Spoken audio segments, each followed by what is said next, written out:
why didn't we watch this movie during Thanksgiving? You're really just going in on me, aren't you? Well, I'm curious. This is your choice, and we didn't watch it anywhere near Thanksgiving. Okay, well, in fairness, I had never seen the movie before, so I did not know it was a Thanksgiving movie. But also, if we're calling it a Thanksgiving movie, do we get to go back a few episodes and reclaim the holiday as a Christmas movie? Well, you have to have one or the other. You can't have both. So You have to have one or the other. You're the one arguing. I didn't know this was a Thanksgiving movie. I wanted to clarify that point. Okay, so you just wanted to try to blame me for something, although it doesn't actually fit your entire narrative. No, I just wanted to blame you for something without having it fit any kind of narrative. Just blame you for something would be nice for a change. Well, to loosely quote Mean Girls, blame Shay is not going to happen. Stop trying to make it happen. It's definitely going to happen. It's not going to happen. I've accepted that. Okay, anyway. So I'm Tyler. I'm Shay, and this is Cinematically Correct, and this week's movie is Planes, Trains, and Automobiles.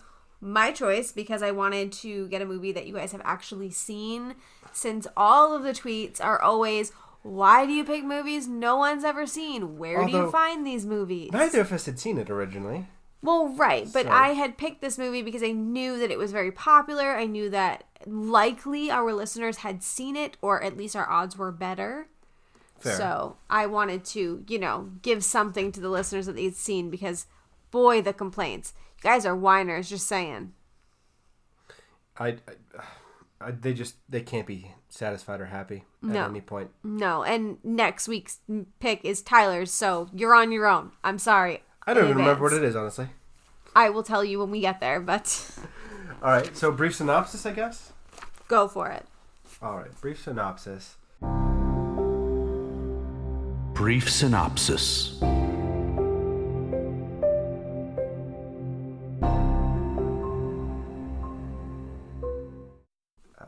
It's John Candy, Steve Martin, stuck in New York City, trying to get home to Chicago for Thanksgiving, and they take various modes of transportation to get there. Right. Planes, trains, and automobiles. And buses. And buses. And trucks and all kinds of transportation, actually. It's a lot of hijinks. Yeah. Really. Yeah. That's the movie. That's the movie. Yep, you're right. Entirely. That's the entire movie in 4 seconds. Good job. Well, thank you. You're welcome. So, where do you want to go from there? How did you like their chemistry together? John Candy and Steve Martin? Yeah. I loved them together. They made a great pairing. Now, was this their only movie together?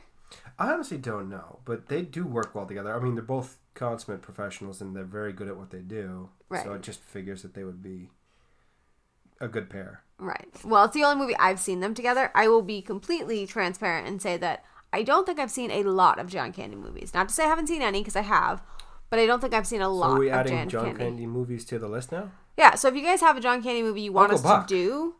Okay, I have not seen that. Really? But if you guys have movies, a John Candy movie you want us to do, I will put up a poll this week of John Candy movies. So you can give me, 1 or 2, and then I'll put some random ones out there that you haven't seen and see what wins. Because I would be interested to see a few more. I mean, I know he passed away, sadly. I think he was 42 when he passed away. Second Steve Martin movie, actually, as it happens. What was our first Steve Martin movie? Little Shop of Horrors. Oh, you're right. You're right. I mean, he wasn't a huge part in Little Shop of Horrors, but... He was also a domestic abuser in that movie. Oh, I thought you meant, Steve Martin, and I was like, whoa! No. Whoa. His character, not Steve Martin. My mind just went, what? Steve Martin, by all accounts, is a lovely person. The first movie I ever saw him in was Cheaper by the Dozen, so I have this wholesome image of him, so when you said that, my brain just went, not reality, the Little Shop of Horrors. Yes, that's true. I don't know. I wouldn't have been able to deal with that. I'd have broken. Okay, so the beginning of the movie, basically they're at an airport and their flight is delayed. Well, I'm talking about the boardroom meeting. That would have driven me nuts, where he's just sitting there in silence waiting for somebody. Apparently, just FYI, after credits, they show the boss still sitting there staring at the stuff. Of course. Yeah. So at the very, very beginning of the movie, Steve Martin is in a boardroom with executives, and his boss is reviewing advertising material, right, to approve or whatever or not. And he's not speaking. He's not doing anything. He's just sitting there. And Making obviously... everyone late for their lives because it's Thanksgiving and people clearly want to go home to their families. Right. And obviously he's in New York and he lives in Chicago. So, whatever. But yeah, so I could not deal with someone like that. You know me. I don't have patience to begin with. And when you don't speak, I can't take it when somebody's trying to speak and they can't get the words out fast enough. That would you get on my case set about me that over the edge. all of the time. Oh, I know. I know I say the words to you, just speak a lot. So I can only imagine, right? And your mouth is moving. Can you imagine? I would probably, that would be when I murdered someone. Like that would be it. That would be the time. Just especially when you're late to leave on the day of a holiday. I would probably just up and leave. I mean, like, what's he gonna do? Fire me? Yeah, fire me. I don't care. Okay. Sometimes I think that the person you work for is more important than like the money you get because like that would. Well, I think it's some people have the opinion that if they're paying you, they get to own you. No, that's not how that works. This is not slave labor. Well, I know, I understand that, and it's just you have the right to my time for the agreed upon work that I'm doing. You don't get to abuse that for your own gain. Right. Like that's not okay. Right. So, okay. So then Steve Martin's character goes to the airport to try to make First he gets his taxi stolen. Right. He's trying to make a 6:00 flight. Yes. So his coworker is making fun of him because he's not going to make the 6:00 flight, but he promised his wife and he's going to try. And yeah, so first he gets his taxi stolen. That's the first hijinks that happens. Well, he races Kevin Bacon. Loses. Kevin Bacon, I don't know why he was in this movie, but it was delightful that he was. Just a cameo, I guess. I just enjoyed every part of it. He's in this movie specifically so you can play the game 7 Steps to Kevin Bacon. Really is what it is. Fair. I wonder if like he walked 7 steps. No, he walked more than that, running. Dude, you don't know if they showed more than him taking 7 steps. That's a good question. I would just like to know. I think it was probably more. You think so? I do. Because they didn't show many of his steps.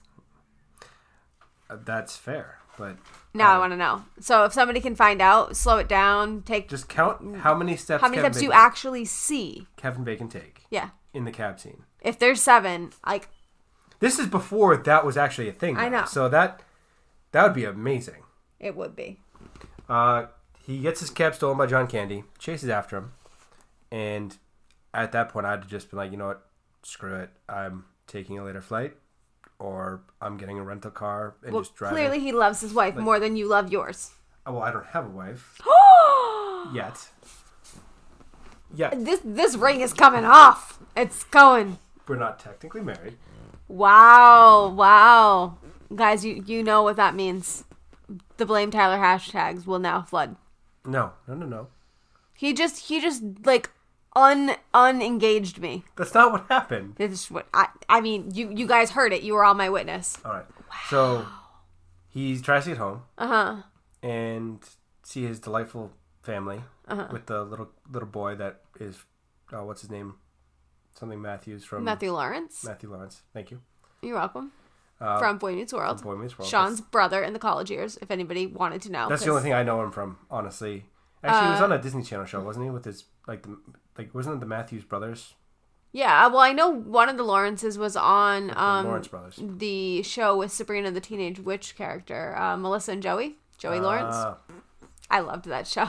Just can't help it. Anyways, totally unrelated. We are getting so very sidetracked. So where would you like to go from here? Well, okay. Let's talk about the characters themselves. So Steve Martin's character was a uptight, obviously out of touch, affluent type guy. Oh yeah, he's definitely well off. He was an executive, so he's making some serious cash. Right. And John Candy's character was more of like the laid back, go with the flow type. Blue collar sales guy. Like he's a working man. I don't know if you can call him a sales guy. I'd call him a fraud, but you know.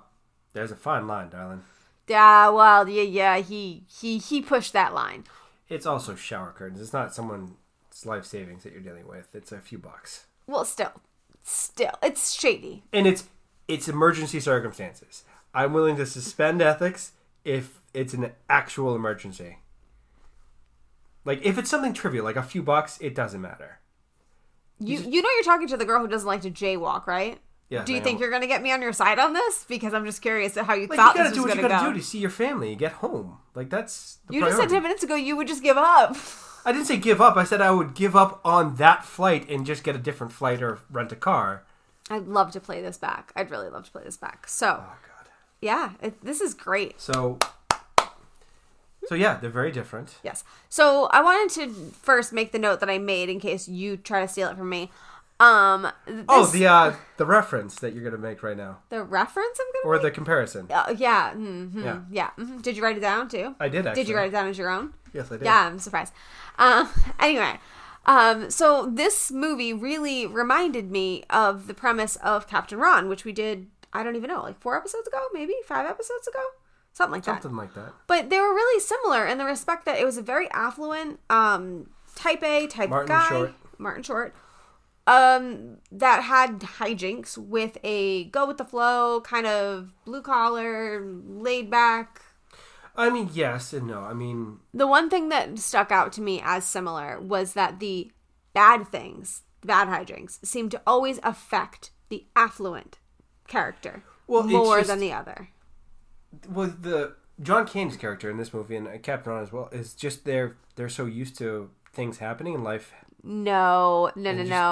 John Candy's character, for example, used Steve Martin's credit card to get the rental car. So when the rental car blew up, it was Steve Martin's fault. On fire. Okay, but it was Steve Martin's problem and not his. So it wasn't that he knew. It was that he was so able to kind of Just adapt and just deal with things. Right. Karma was on his side in these situations. Same thing with Captain Ron.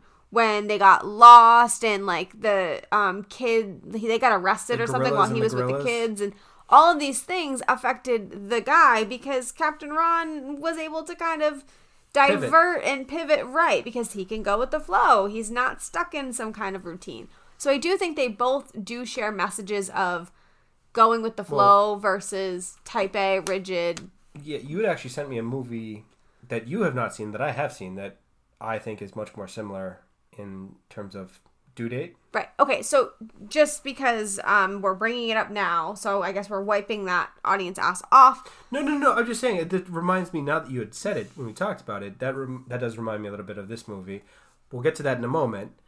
Okay. I'm not going to screw up the audience ass. How dare Well, we you? have multiple, so we can talk about that if you want to. But I love John Candy, but he's a monster in this movie in some places. Like, no.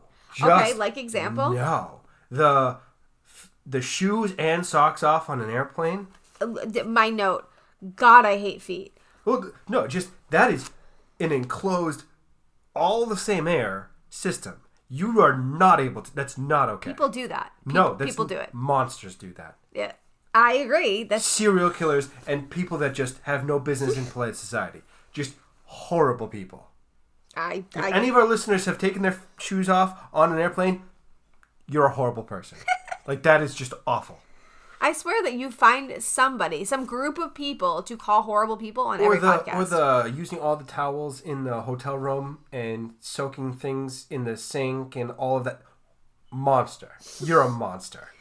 I think it's very conducive to somebody being used to being alone. I mean, that is fair, but you're not alone on an airplane. You've never been alone on an airplane. That's not okay. I agree. The hotel room, I will excuse, but the airplane, no. Just no. What about the clearing the sinuses? Oh, God, that drove... No. I'd smother John Candy with a pillow. I mean, he's a lovely man. Smother him with a pillow. Would you think of the Steve Martin blow-up speech and then Steve Candy's response? Oh, that was Or too far. Sorry. I mean, yes, John Candy's a monster, but he's also a person. Like, you can't just... No. No? That's just too far. Okay. Although the beer can thing, I would be pissed. So, people might not have seen the movie. So, the beer can thing is that he spilled a bunch of beer cans on the bed. Well, no, he left beer cans unopened on a massage bed in a hotel room, and then opened them and then they exploded on Steve Martin's side of the bed. I would like to take 1 second to acknowledge that you have actually seen, in person, a massage bed in a hotel room. Yeah. Those things do exist. They're not in nice locations. But you've been in said location. Yeah. My family didn't stay. They're like, they took one look at the room. They're like, nope, nope.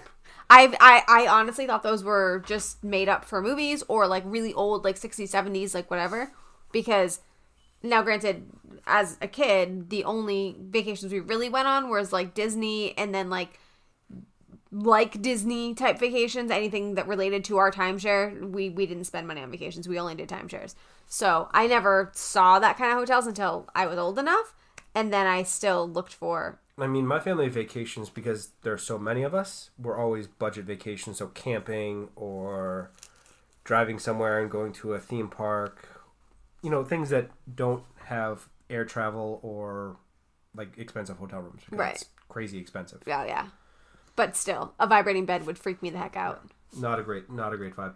That hotel room, actually, or that hotel where they stayed in. Oh, I know. The owner just got busted for prostitution or promoting prostitution. Yes, and there's also been drug overdoses there. Yes. So that's now. Now, actually. we should clarify that the hotel has been renamed to, I believe it's the Sun Motel. Yes. And it is a different owner. It is not the same owner as when the movie was shot. But still, not a good look. I said during this, like, I didn't realize the 80s were that bad. Like, that was horrible. Yeah. Just bad. But anyway, so if you Google planes, trains, and automobiles, that's one of the first things that pops up is this prostitution I have a thing. field trip also. Oh, to the train? Yeah. I wrote that down. You're so excited about that, aren't you? I wrote, train used in movie sits dormant in a rural station in western New York town of Gowanda. I want to go. Well, so a lot of this was filmed in upstate New York, Buffalo, in the area. Uh-huh. My dad's side of the family is from Buffalo. Mm-hmm. And there's one scene where they're waiting for snow in Illinois for weeks and weeks and weeks. And they're just like, you know what, screw this. We're going to Buffalo. Good decision. Personal experience, very good decision, moving to Buffalo to get snow. I agree. I mean, I remember one Christmas, I had to shovel 7 feet of snow in a day. Oof. Yeah, no. Hard pass on that. Terrible experience. But apparently there was not a whole lot of snow in this. And they had to find snow, and it was a miserable experience all the way around. I've never needed to find snow. Like, I don't think you'll ever hear the words come out of my mouth of, we need to find snow. Also the knuckle cracking. Can we talk about how that's horrible? Don't you do it. But that was horrible. I mean, I do it, so I can't say anything about it, but... Oh, it makes me cringe every time. Oh, poor thing.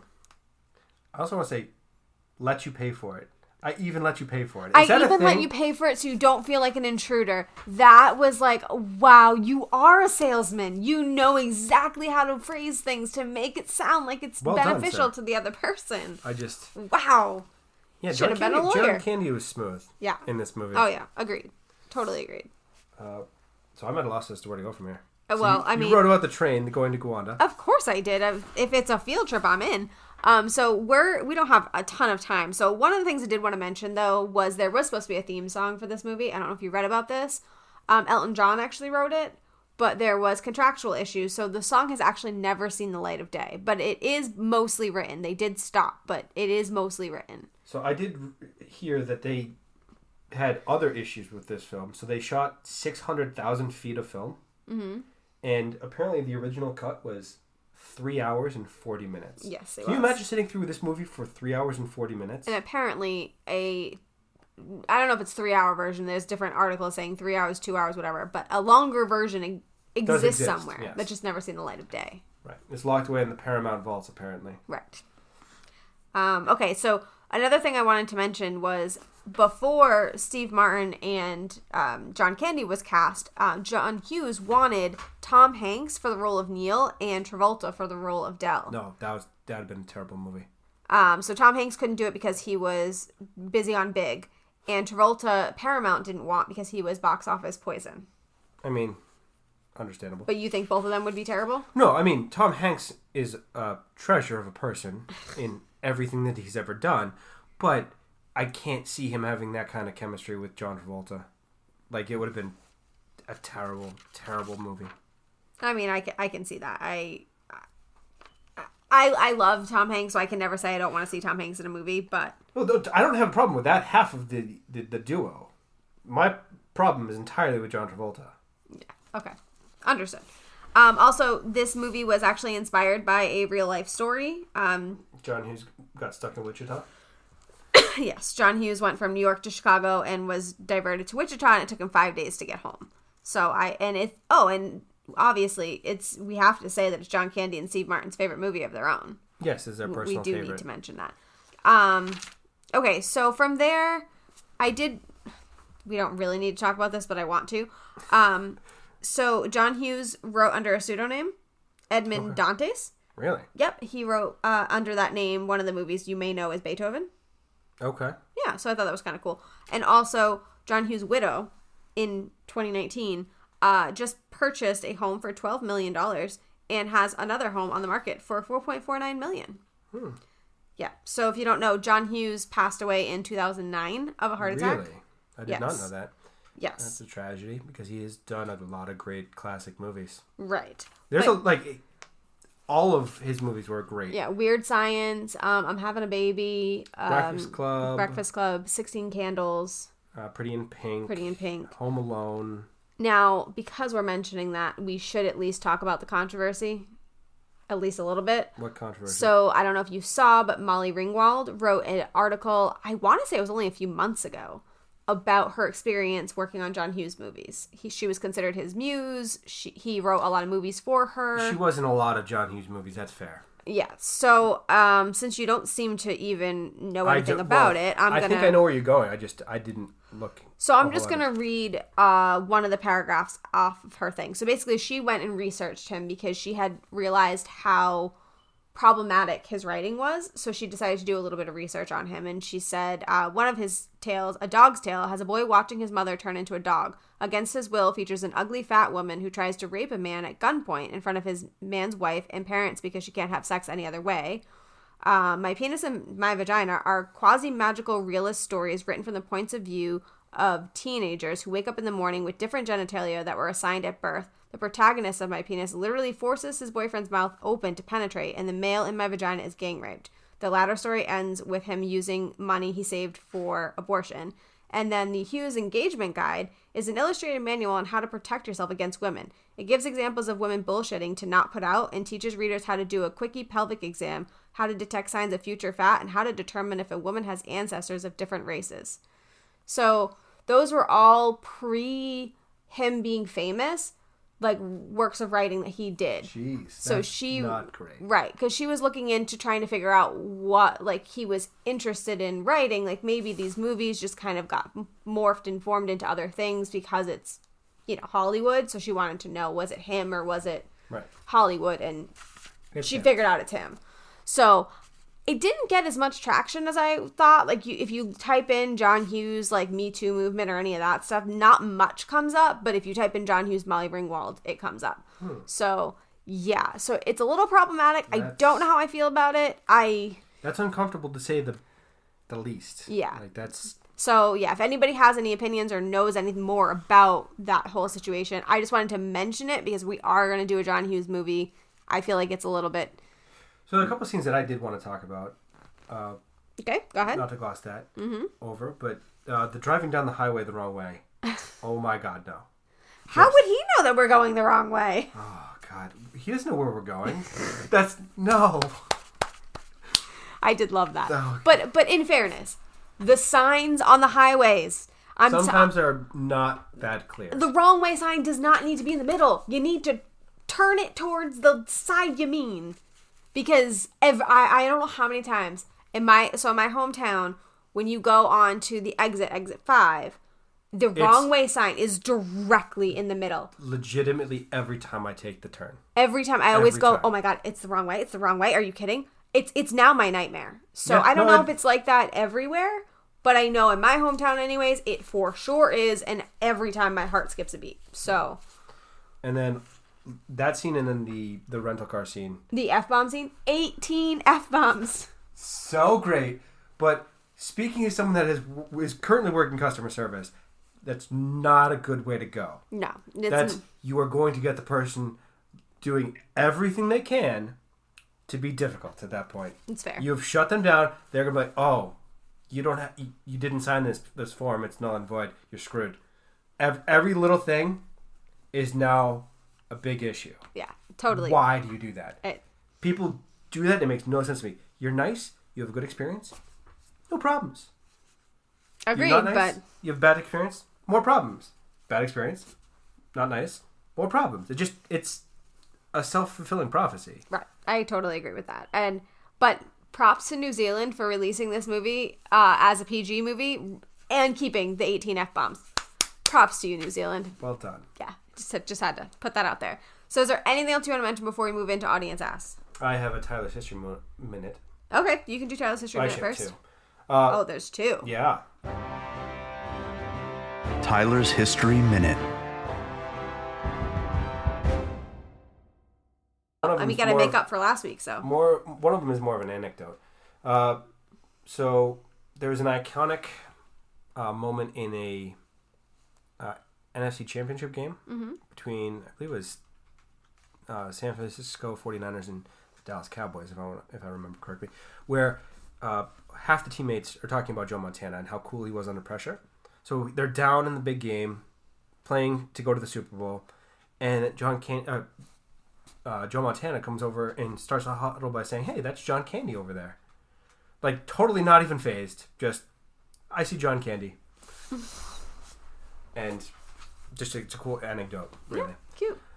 Real History Minute now is that they talk about Houdini and how he died getting punched in the stomach, which is what happened. You tell me this anytime I play punch you in the stomach. Well, yes, you do that all the time. And I want to mention that it has happened where people have died from getting punched in the stomach, Houdini being one of them. Now, based off what I had read, the gentleman who did this was not a very good person and essentially sucker punched him repeatedly while he was lying down. Why? Because Houdini had an act where if he was standing, he could brace his stomach muscles and get punched in the stomach and it wouldn't be a big deal. Well, right. Anybody can, really. Right. I mean... but he had a broken ankle from one of his performances. He was laying down and he just got sucker punched a couple times in the stomach and then died of a burst appendix. Ugh, that's awful. It's really sad. By Jocelyn Gordon Whitehead. Jocelyn, as a man's name. Yes, I was about to tell you that. Like, that's a really effeminate name. Not to be a jerk about it, but Jocelyn, not a man's name. And then sucker punching someone, kind of a dick move. You avoided saying that 5 seconds ago, but then you said it. So, okay. Well, I mean, we already had some, questionable things. Anyways, are we into Audience Asks? I think we can go to Audience Asks now. Audience Asks.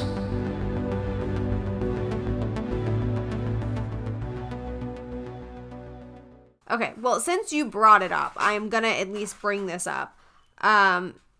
It was from Movie Geek and Proud. They said, do you believe the movie Due Date to be a remake of the film or just similar?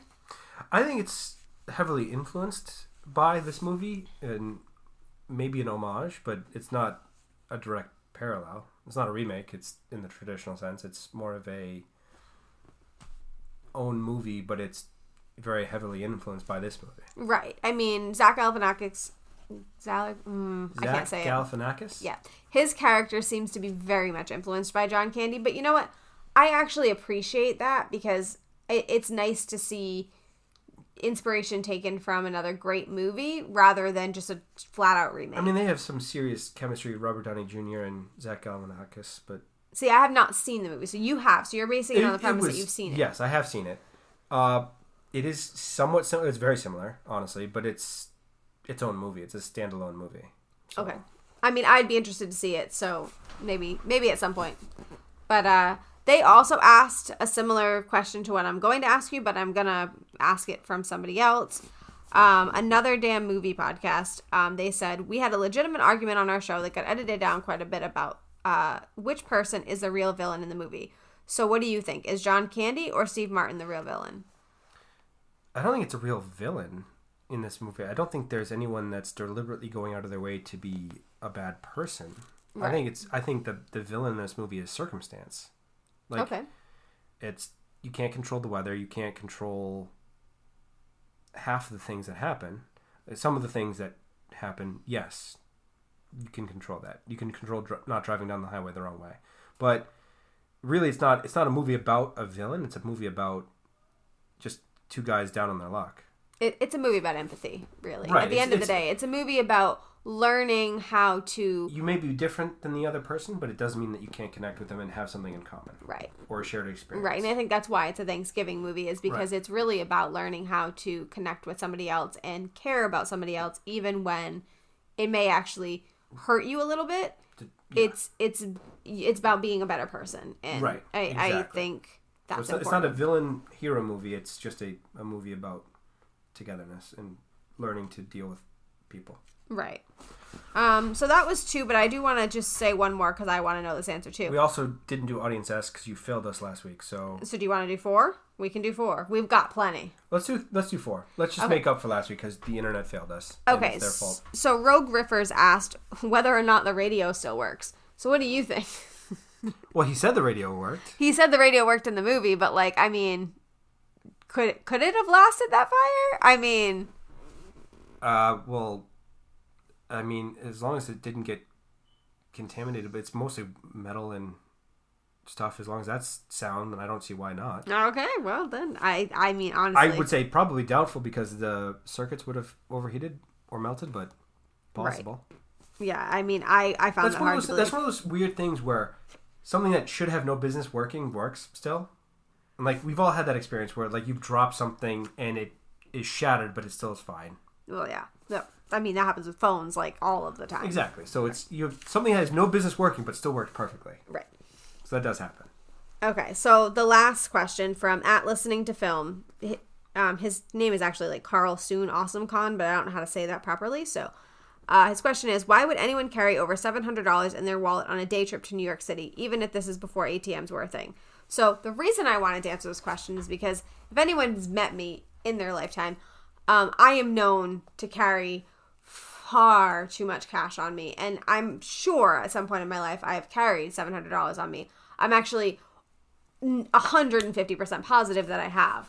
So I know for a fact how much is in your wallet right now, and it's well over $400. Well, yeah. Don't mug her, please.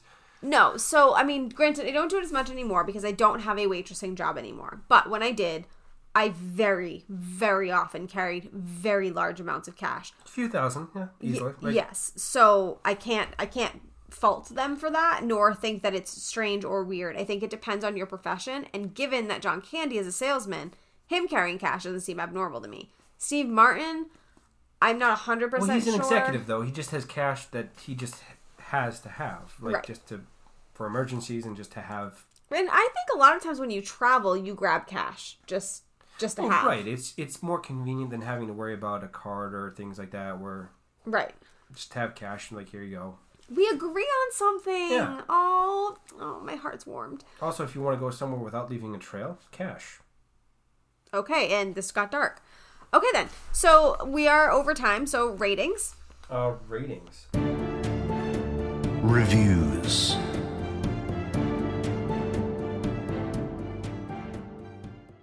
I'm going to go 8.5.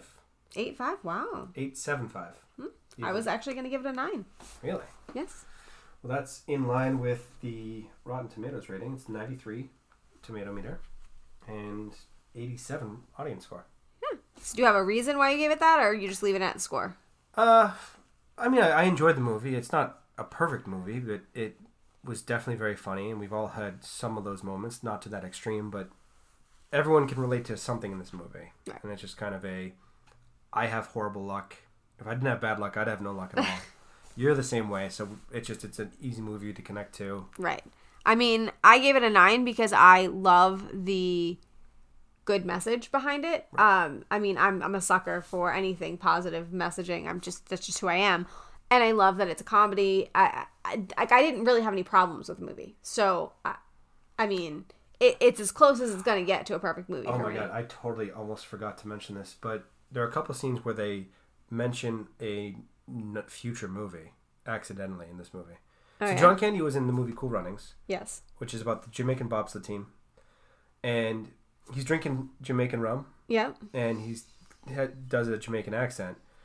And also he says something to the lines of, she may not be pretty, but she'll get you where you need to go. Oh, yeah. For the car. Yep. Says that in Cool Runnings. So it's a connection over to another movie from my childhood, which is awesome. I'm glad you got that out. You feel better? I do feel actually Okay, good. Okay, great. Okay, so next week's movie. I actually don't remember what next week's movie is. It's the current movie. Current movie. You chose it from Netflix. It's about Bonnie and Clyde. The Highwaymen. There you go. Thank you. You're welcome. I knew you'd get there. I'm actually excited to see that movie because it's historic, but it's also like a true crime action thriller movie, I guess. So I'm super interested in this movie because Bonnie and Clyde has been referenced so many times in American Pickers that now my interest is piqued. We are both addicted. It's a problem. And I love true crime. And I mean, I'm not a huge history movie person, but I do like learning. So I think it's going to hit the right things. And Woody Harrelson, Kevin Costner, good cast. Yes. So guys, if you haven't seen it, it is a very new movie. I think it only came out within the last few weeks. It is on Netflix. So check it out before next week. Literally free. You're already paying for Netflix. Everyone has Netflix. Right. So check it out before next week so you can listen and know what we're talking about and not be spoiled. Looking forward to that. Find us on Twitter and Instagram at cinematicallyc, Gmail at cinematicallycorrect@gmail.com, and Facebook at Cinematically Correct's listener group. We will actually go back to the Facebook page at some point and do a shout Well, yeah, you guys let us know what you'd like us to do, because, I mean, it doesn't seem like a lot of people were on Shout Out Saturday, so if there's something that you guys would prefer more, he will start doing Tyler's Trivia Tuesday, though, because people liked those and he just forgets. But we will get back on that, I promise, because we are getting more listeners, so I'm excited. Yeah. So anyways, thank you to Jake and Athos Music for our intro and outro music, and we will see you next week with Highwaymen.